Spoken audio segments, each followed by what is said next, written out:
What's going on, guys? In today's video, I'm going to explain what happened that could have cost a lot of money with my 2009 Street Glide. Alright guys, so everything is okay with the bike. Everything is situated at the moment. But I had a little bit of a scare with my bike. Now, mind you, outside of the sissy bar and the slip-ons, honestly, I haven't really done much to the bike. Now, I do have plans this winter to be doing some stuff to the bike that's going to increase some power. But all of that aside, the ape hangers, this intake, the sundowner seat, all that was put on by the previous owner. So one thing when I first got this bike was I always noticed that there would be like an occasional like oil spots on the bag right here, as well as kind of on here. And it honestly, it didn't initially, let me put it to you this way. Initially, it wasn't like anything crazy, right? It was just like a little bit of just like drips, like nothing crazy. Like there was no steady flow. There was nothing crazy like that. There would be times I would take the bike out and nothing would get on the bags because obviously with it being denim paint, I would always wipe it down. I would never let anything sit on the paint for any period of time. So I've ridden this. I bought this in May of 2021, and obviously now we're getting ready the end of July going into August in 22. We took family vacation the beginning of July, and I rode this from my house to the cabin, which is about 250 miles, and about halfway up there I started noticing a lot more oil dripping onto the bags. So we got up to New York, I wiped it down, I'm like, okay, this is normal for it to spritz every now and then, but not the amount that it was. So I'm like, okay, well, it's up here. I don't want to tear it apart up at the cabin. I'd rather take it home, tear it apart at home, see what's going on. So I clean the bags off before we come back. I come back here and it's like completely coated again. So I'm like, wow, this is extremely concerning. So initially I started looking and I'm like, okay, I wonder what could potentially be causing that. Well, I knew like up in the front portion of this intake, and I will show you guys here in a second where I'm talking about. In the front portion of the intake, I would always see residue kind of sitting on the front of that. So I'm like, okay, let's start there. I took the whole air system off. Now this is a Screaming Eagle heavy breather kit, which like I said, I did not install. I bought it on the bike. I knew when I bought the bike that every now and then it would kind of spritz oil. Whatever. I didn't think too much about it. Just kind of let it go. Always check my oil levels, made sure everything was okay still. So we go to New York. This is extremely concerning at this point. So I take this all apart. And in the front portion of the intake here, now I'll show you guys what I'm talking about. So right here, there's supposed to be an O-ring, and right up here, there's supposed to be an O-ring. Now, let me just get you guys set back up over here. Now, initially, when I took it apart, I'm like, okay, well, it looks like there's supposed to be an O-ring there. There's not an O-ring there. So let's just get two O-rings. So I put two O-rings inside there. All of a sudden, the bike seems like it's idling better. The bike seems somewhat okay for a very short period of time. Like when I say a very short period of time, I fired it up in the garage, pulled it out of the driveway, and started driving about 2.5 miles to a gas station. My little brother, Noah, ended up riding with me. We were going someplace. He was just following along. Initially, he couldn't see it, but when we went to go leave the gas station, the bike just started billowing white smoke like crazy. Just started throwing white smoke all over the place. So I'm like, okay, well, if anything detrimental is going to happen, it's going to happen on the way home. So I'm like, okay, whatever. I'm already anticipating something detrimental is wrong with the bike. So I get it back here. I tear this intake system completely apart again. And as I'm taking it apart, I'm like, something is not making sense. So I put O-rings in it. It stopped the oil issue. So like even now, all things have been corrected. I've been riding it for about a week. I have not had a single drop of oil on the saddlebags at all. So I knew that the O-rings needed to be in there. So I'm looking at the bike and I'm like dumbfounded as to what is causing the bike to smoke. And I noticed that my oil pressure was really, really high. Like my normal, under throttle is around, 32 to 38, and my idle is down in the teens. Well, my idle was at 32, and under load, it was literally at like 60. It was pretty much pinned. So I refused to ride the bike. I'm like, I'm not going to ride it. I'll just try to figure this out myself before taking it to a shop.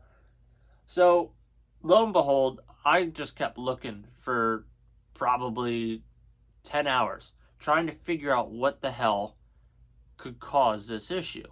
Now, a lot of you guys are probably like me, where honestly you don't want to pay the shop bills. You're not a mechanic by any means, but you feel like stuff like this you should be able to figure out. So I'm like sitting there trying to like tear this apart, figure out what's going on. Did I over oil the filter when I put the filter on? Like, what is causing this? So it got to the point where I was just like, okay, I need to retrace everything. Like, retrace even going back before I owned the bike. And the number one thing was this. That was the intake system. The bike was leaking oil a little bit, but it wasn't smoking until I put those O-rings in. So I went back and I'm like, okay, well, let me take the O-rings out, put it back in, see if it still smokes. So I let it idle. It wasn't smoking. I'm like, okay, so O-rings are causing that. So what is causing the air ratio, whatever, to be all out of whack? So lo and behold, I found the instruction manual online for this specific Screaming Eagle heavy breather kit. And literally, I might actually have it. Give me 1 second. Hopefully I still have that sitting over here. I think I do. So, lo and behold, I get the instructions to this intake. First thing I noticed, first page, there's a diagram for a breather bolt. And I'm looking and it says additional parts required. Then I open this up and I'm like, okay, that does not look like that. So what I realized was, now these are breather bolts. Now the breather hole is up here, but when you put it inside, it suffocates the bike. So that I ended up kind of diagnosing that was the issue. I go to Harley, get breather bolts. It was a couple bucks for 2 breather bolts. Boom, put them in. Oil pressure went lower. The bike started running fine. Bike has run fine since I did that. That brings me to kind of my next question and kind of thought throughout all of this was like, why were these breather bolts inside there and why were the O-rings taking out?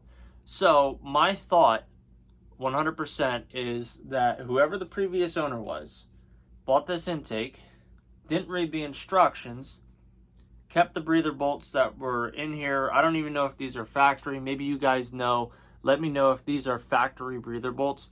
But he didn't change the breather bolts, which when I say this was no more than like $7 or $8, that could have cost me a lot of money for suffocating the bike. Like, thank God I wasn't like in New York and put the O-rings in and then tried to drive home. That's why I was like, okay, when we were in New York, I did not want to mess with anything until I got home. Some of you might disagree with that. Some of you might be, oh, it was leaking oil. Why didn't you address it then? Because I would have realized that the O-rings were missing in New York, and I would have replaced them, and we would have got on the highway, and I would have been stuck. I would have been just sitting on the side of the road, and we probably would have trailered the bike home. That would have pissed me off. So my thought is, previous owner bought this intake, realized these breather bolts were suffocating the bike, so he removed the O-rings and ran it like that. Now, when I bought the bike, I don't expect the dealer to open up and make sure that O-rings are inside the intake and that they're the proper breather bolts. You would think that that is just common sense.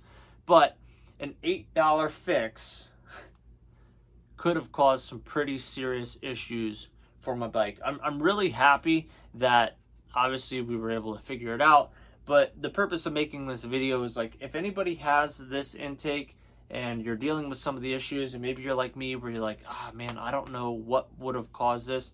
The point of it is just to kind of put this video out here so somebody knows, so they can kind of, if they're ever in the situation that I was in, they can figure it out with these. Because let me tell you, trying to figure out what the hell was wrong with this was driving me absolutely nuts, because I'm like, there was no issues until I put the O-rings in. So whenever you guys install parts on your motorcycle, or if you buy a bike that is already modded, if you are running into an issue, print off the owner's manual or the instruction manual for the parts that they installed, because if you ever tear them apart, you will be able to realize that somebody cut a corner or did something stupid like taking O-rings out because they didn't want to spend $8 on breather bolts.